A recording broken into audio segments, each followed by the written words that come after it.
Hey guys, welcome back. I hope you're having an amazing day.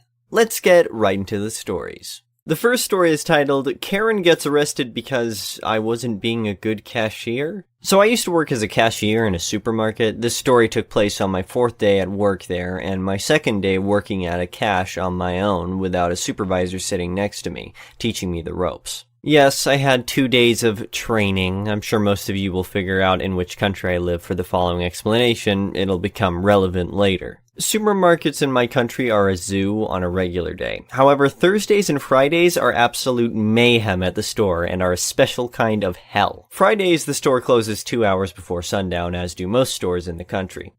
During winter, this means around 2 o'clock, and in summer, closer to 4:30. People get crazy on Fridays trying to get all their shopping done and get home in time to cook dinner. If you can avoid coming to the store on Friday, please do so at all costs. I always told people after this day. The reason Thursdays are hell is because we get all the customers who don't want to come on Friday. Now, this was early evening on a Thursday at a time when the store is absolutely jam-packed. We had 10 checkout lines open, and every line had at least 6 to 7 people in line.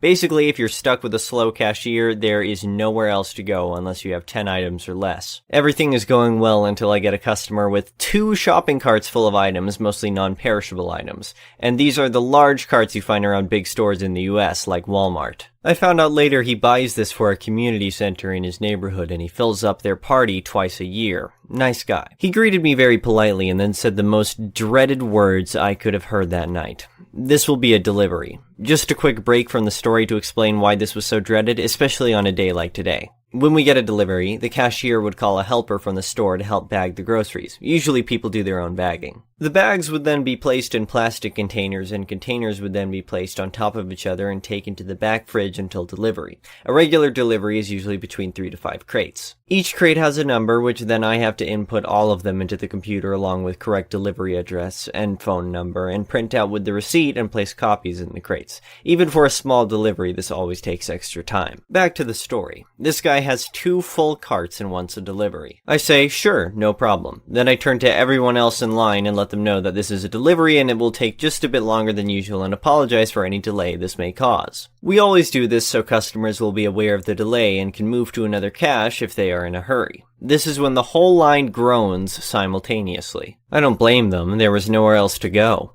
I could see every one of them craning their necks to check out other lines, and they all decided to stay, so I started scanning as fast as I can. I'm pretty good with numbers, so even though it's my 4th day, I remember many of the codes and things are moving rather quickly. I get to a point where the bagger can't keep up with all the items, and the area to the left of me, where I place all the scanned items, is just a mountain of cans and bags of chips and whatnot. I can't even scan another item because they're falling back onto my scale. At this point I stop and ask if he wants help bagging. The customer and the bagger are both appreciative, and I help bag groceries for a few minutes. Just enough to clear some space so I can continue scanning items. This happens every few minutes. It gets full, I stop to help, clear some space, and keep going. This is where the Karen comes into play. She's maybe early 40s, long brown hair, and looks nothing like a Karen. Except for the way she was standing, with one hand on a hip that extended so far to the side I wasn't sure how she's still standing.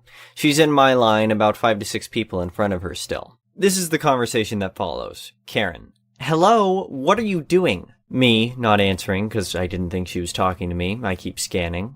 Karen: excuse me? What kind of a cashier are you? Why aren't you doing your job? Stop being lazy and do your job, she screams at the top of her lungs. Me: I'm sorry, ma'am, I'm just trying to... Karen: that's not your job, you are a cashier. Do your job. Do your job. I realize now, after reading so many Reddit stories, that this would have been a perfect chance for some malicious compliance. I'm sure some of you hope that I did just what Karen wanted. Too bad I didn't know about it then, or that it was only my 4th day on the job. That's not what happened, although I dream sometimes that I did just that. Sit back and sip my coffee until the space clears for more scanned items. You know, be a cashier next time.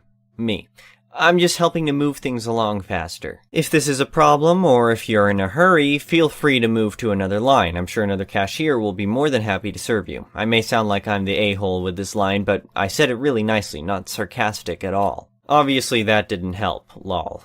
Karen, not listening anyway and having none of it: just do your damn job! You are a cashier. What is wrong with you? Are you stupid? You should be fired. I stop listening at this point and don't answer as I'm still helping to bag and scan as fast as possible, knowing it's not going to help anyway. However, I see one of my managers, let's call him Joe, walk up to Karen. Joe is great, by the way, always helping the workers. Joe, what seems to be the problem? Karen, still yelling.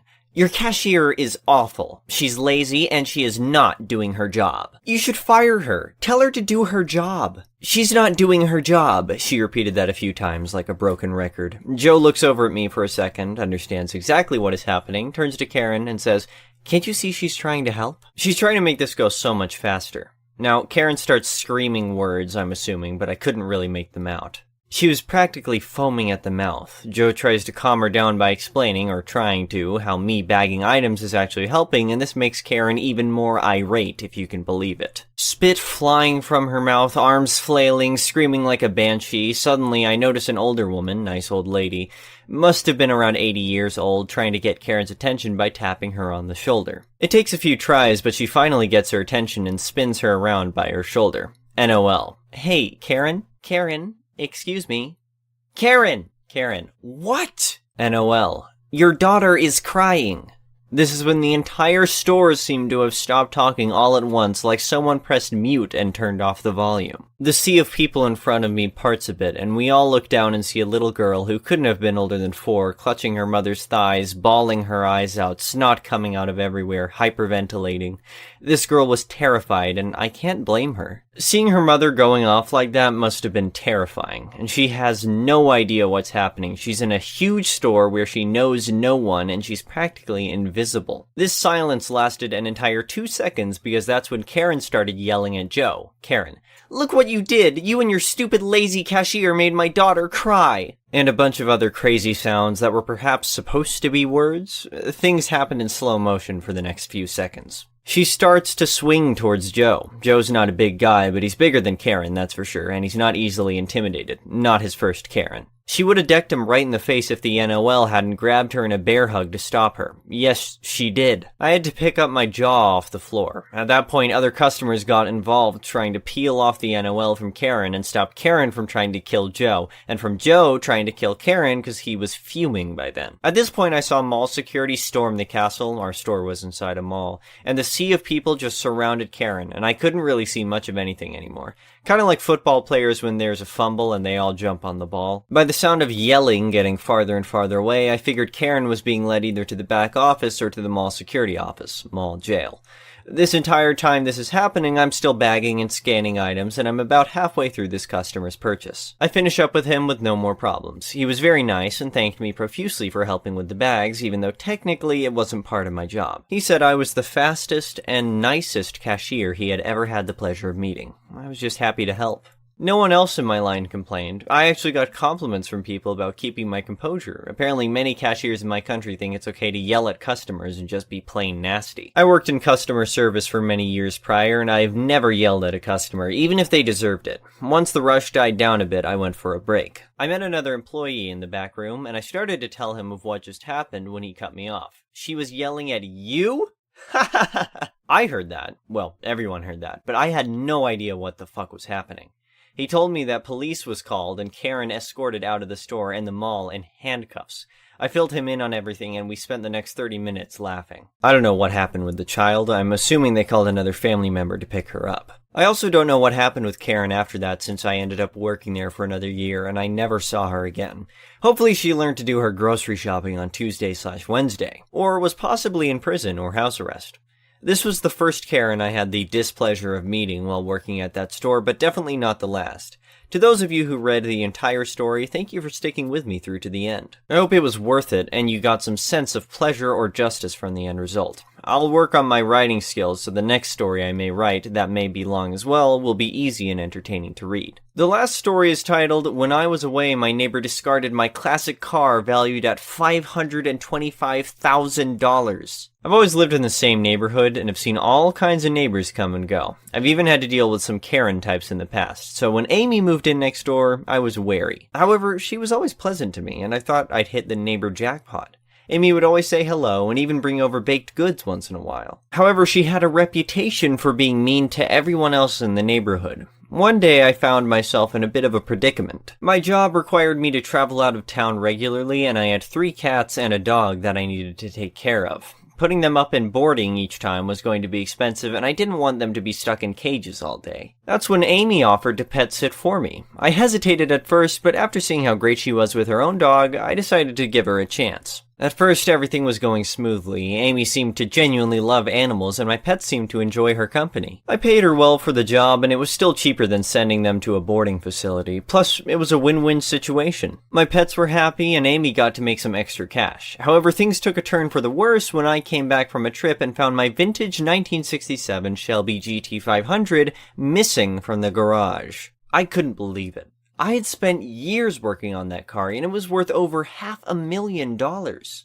My heart sank as I realized what had happened. I had given Amy the key to my garage, and she must have used it to sell my car and parts to make some quick cash. I was furious and immediately confronted Amy, demanding an explanation for her actions. She was defensive at first, but then she admitted to selling my car and parts. She claimed that she deserved the money for pet sitting and other things she had done for me. I was livid, and my anger escalated when she refused to return the car and the parts to me. I knew I had to take legal action, but I was also concerned that I might not be able to recover my car. However, with the help of the police and the court, we were able to track down the car and get it back. The parts, however, were long gone.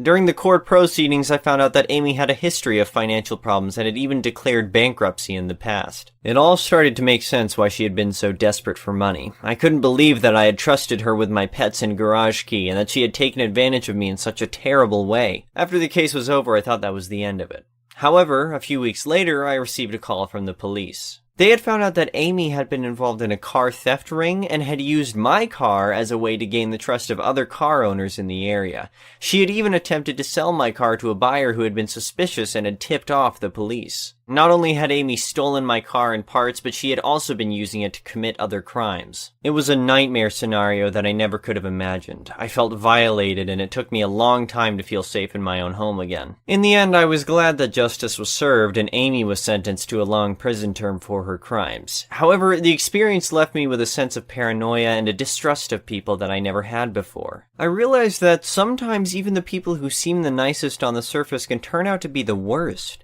After that experience, I made sure to install cameras all around my property, and I became extra careful about who I let into my home. I also started volunteering with local organizations that help victims of financial scams and other crimes so that I could help others who had been through similar experiences. However, just when I thought I had put the whole ordeal behind me, I received another shocking call from the police. They informed me that they had found evidence that Amy had been planning to break into my home and rob me while I was away on my next trip. The thought of what could have happened if the police hadn't caught her in time makes me sick to my stomach. I couldn't believe that I had been so naive to trust her in the first place. The experience changed me in ways that I never could have imagined. It made me more vigilant, more cautious, and more aware of the dangers that can lurk in even the most unexpected places. However, it also gave me a new sense of purpose and a drive to help others who have been through similar experiences. In the end, I was able to recover my car and get justice for the crimes that were committed against me. However, the emotional toll of the experience will stay with me for a long time to come. I learned the hard way that you can never be too careful, and that sometimes the people you least expect can be the most dangerous. Thank you for watching. I would really appreciate it if you could like the video and subscribe to our channel if you haven't already.